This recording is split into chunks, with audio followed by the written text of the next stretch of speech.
Isa sa maituring na future ng Philippine boxing na talagang napakatunog hindi lang dito sa Pilipinas, kundi pati na rin sa Amerika.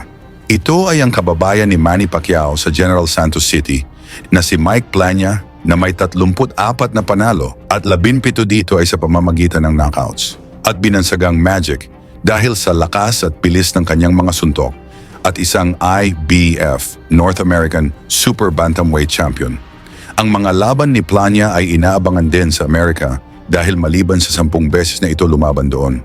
Tinalo pa nito ang future world champion ng mga American, ang number 1 contender na si Joshua Greer Jr.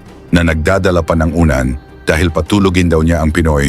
Ngunit padating sa laban, round 1 palang bagsak na ito sa ating kababayan na si Plania. Ngayong Oktubre 26, 2024 muling nagbalik si Plania sa Amerika upang harapin itong si Diego Julio na may 28 panalo at 17 knockouts sa kanyang kartada at binansagang El Cabo ng Monteria, Colombia. Hindi ito basta-bastang kalaban si Julio dahil nagmula ito sa 17 magkasunod na panalo sa pagpasok nito sa professional boxing at isang national champion. Bago ang laban ng Plania versus Julio, atin munang balikan itong huling laban ni Plania sa Amerika kontra kay Martin Diaz ng Nicaragua na binansagang El Gato na may 18 panalo at 8 knockouts sa kanyang kartada na naganap sa Miccosukee Indian Gaming Resort sa Miami, Florida, United States. Sa pagbungad ng unang round, hindi pa man nag-init ang puwet ng mga fans mula sa magkasunod na kaliwa ni Plania. Bagsak na si Diaz at hirap ito makatayo at dito tinigil ng referee ang laban. ¿Qué nos puede decir de Díaz, maestro? Bueno, ahí está.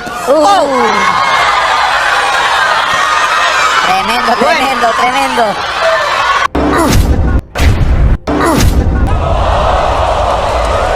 Nakuha ni Plania ang knockout na panalo sa loob lang nag-10 segundo sa unang round.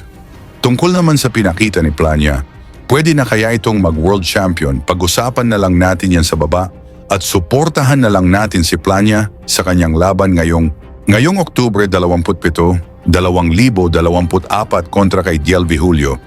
Lagi niyong sundan, huwag magpapahuli. Pag-usapan ay bakbakan, balita niya at laban. Mga Pinoy na di nagpapagapi. Salamat sa mga suporta na lagi nandyan.